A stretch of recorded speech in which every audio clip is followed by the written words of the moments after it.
Next Tuesday, Justice Minister David Lametti, his deputy, and the clerk of the Privy Council will appear behind closed doors after the Liberal-controlled House Justice Committee voted down a motion to have former Justice Minister Jody Wilson-Raybould, Prime Minister Justin Trudeau's senior staffer Gerald Butts, and others testify in the SNC-Lavalin case. Joining us this morning is the Globe and Mail's Laura Stone. Laura, I watched just about as much of that Justice Committee yesterday as anybody, and I was left with one big question. Is Jody Wilson-Raybould going to come in to testify or not? Because one side says maybe, and the other says absolutely not. Yeah, all signs point to no, Ben. I mean, the committee had multiple chances yesterday to call former Justice Minister Jody Wilson-Raybould as a witness, and the Liberals continually said that she is bound by solicitor-client privilege, which she herself has publicly said, and she won't be able to comment on this. However, of course, they could call her to the committee if they wanted to. So, you know, the Liberals were in a bind yesterday. They didn't want to kill this motion. That would look too suspicious. So, as you said, they introduced their own, and they've left open the possibility of calling more witnesses. But the fact that they didn't do that yesterday doesn't leave a lot of chance that they will. I'm not hearing a lot of journalists. I'm not hearing a lot of chatter on social media in favor of this sort of the actions of the government.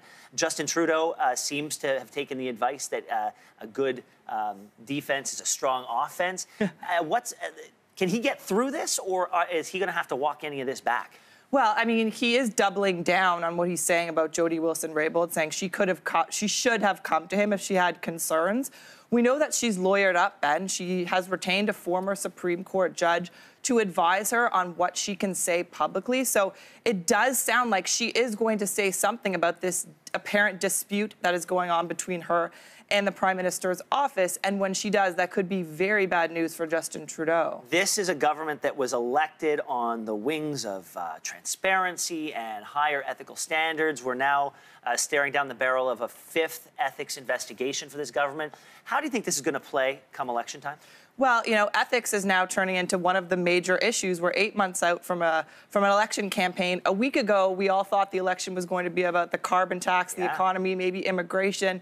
Now we have a brewing scandal coming out of the Prime Minister's office. And don't forget, Justin Trudeau also ran on promoting women, gender equality, Indigenous relationships. Jody Wilson-Raybould represented all that. She was an Indigenous Justice Minister, very well respected in the legal community as well.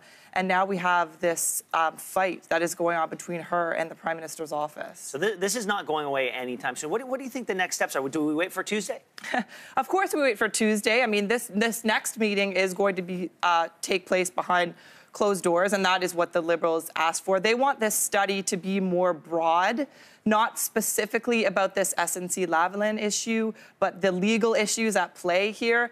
I don't think that's going to fly with the opposition. They are going to continue to put pressure on Prime Minister Trudeau and his office. The Conservatives have said they're going to explore other legal options. So this is not going away just because the committee won't investigate this. Yeah, yesterday on Power Play, Lisa Raitt and Nathan Cullen both said there are other avenues to explore. So we're waiting to see what those avenues are. Thank you so much for being here, Laura. We appreciate it. Thanks, Ben.